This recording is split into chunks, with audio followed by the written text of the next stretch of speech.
Good morning, this is Pastor Lyn with Goodland United Methodist Church. Have you ever been tempted to be judgmental about someone else? Matthew 13 says, "Let both grow together until the harvest." Now what does that mean?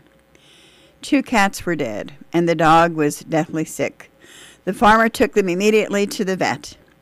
"He's been poisoned," said the doctor. The farmer wondered how this could have happened. Then he remembered that they all drank from puddles of water that were standing in the driveway after the last rain.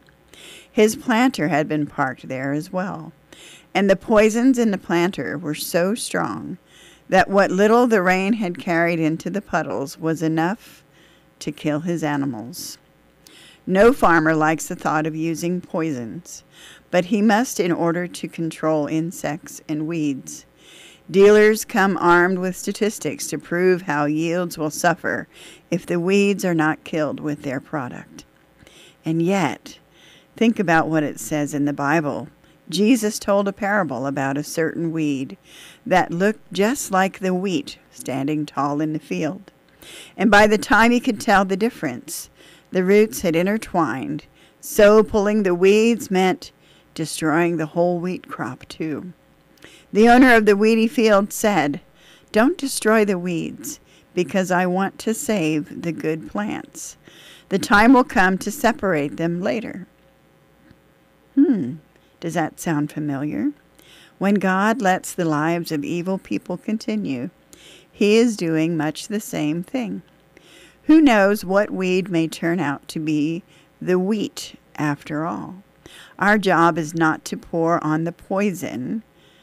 Our job is to wait and see, and to bear fruit as only Christ can do through us. So we ask God this morning to take the poisons like hating and judging out of the reach of our children and our families.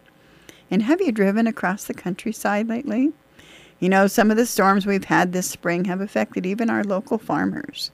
The wheat crop is still there, but may not be as much as it was.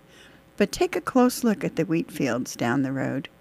There are weeds sometimes growing up among those tall kernels of wheat.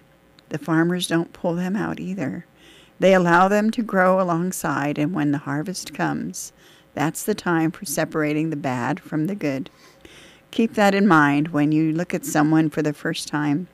You know the old adage, don't judge a book by its cover. Beneath what you see may be someone whose heart is hurting and simply needs to know Jesus.